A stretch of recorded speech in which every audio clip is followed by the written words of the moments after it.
sudah kita lihat itu ada sekitar ada 60 triliun lah dapat. Jadi nggak usah terlalu khawatir, anggarannya ada, bukan dari potong anggaran tapi dari mengurangi kegiatan-kegiatan yang nggak jelas. Menteri Keuangan Purbaya Yudi Sadewa memastikan pemerintah memiliki ruang fiskal yang memadai dalam menangani kebutuhan bencana tahun 2025-2026.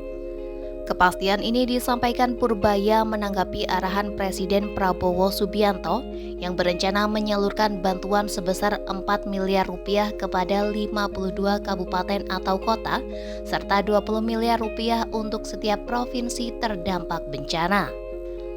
Purbaya juga menegaskan bahwa anggaran cadangan bencana tetap tersedia dan dapat digunakan segera.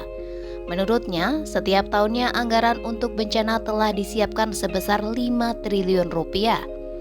Ia juga menjelaskan pemerintah telah menyiapkan ruang tambahan melalui penyisiran belanja kementerian dan lembaga dalam APBN 2026. Langkah ini dilakukan lebih awal dengan menyeleksi kegiatan yang tidak dianggap produktif seperti rapat yang tidak jelas manfaatnya. Purbaya pun menekankan proses tersebut bukan pemotongan anggaran namun efisiensi. Pemerintah menemukan ada sekitar 60 triliun rupiah dari efisiensi yang bisa dialihkan untuk kebutuhan prioritas termasuk penanganan bencana. Berapa sih jauh Pak yang udah digunakan Pak? Kabupaten 4 miliar, itu nanti yang setiap kabupaten 4 miliar, setiap provinsi 20 miliar tuh kata Pak Prabowo dana bencana. Itu diambil dari mana Pak?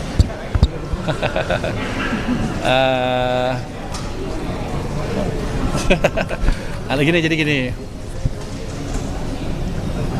ada masih anggaran untuk bencana kan ada setiap tahun tuh 5T itu satu.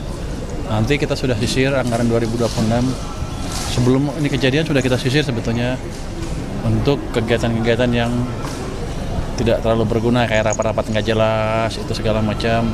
Jadi kita bukan potong anggaran ya, efisiensi kan. Sudah kita lihat itu ada sekitar ada 60 triliun lah dapat. Jadi nggak usah terlalu khawatir, anggarannya ada, bukan dari potong anggaran tapi dari mengurangi kegiatan-kegiatan yang nggak jelas. Purbaya mengungkapkan penyisiran dilakukan segera setelah APBN ditetapkan agar tidak mengulang kejadian pemotongan mendadak seperti tahun sebelumnya. Dengan cadangan yang ada dan ruang efisiensi yang besar, Bendahara Negara itu memastikan pemerintah siap menjalankan respon kebencanaan tanpa mengganggu stabilitas anggaran. Sebelumnya, Menteri Dalam Negeri Tito Karnavian mengusulkan bantuan 2 miliar rupiah untuk setiap kabupaten dan kota terdampak bencana di Aceh, Sumatera Utara, dan Sumatera Barat. Usulan itu disampaikan Tito kepada Presiden Prabowo dalam rapat terbatas di Lanut Sultan Iskandar Muda Aceh Besar, Minggu 7 Desember 2025 malam. Dalam kesempatan itu, Tito menyebut banyak daerah sudah kehabisan belanja tidak terduga atau BTT menjelang akhir tahun. Prabowo kemudian melipat gandakan dukungan anggaran menjadi 4 miliar rupiah dan untuk provinsi sebesar 20 miliar rupiah.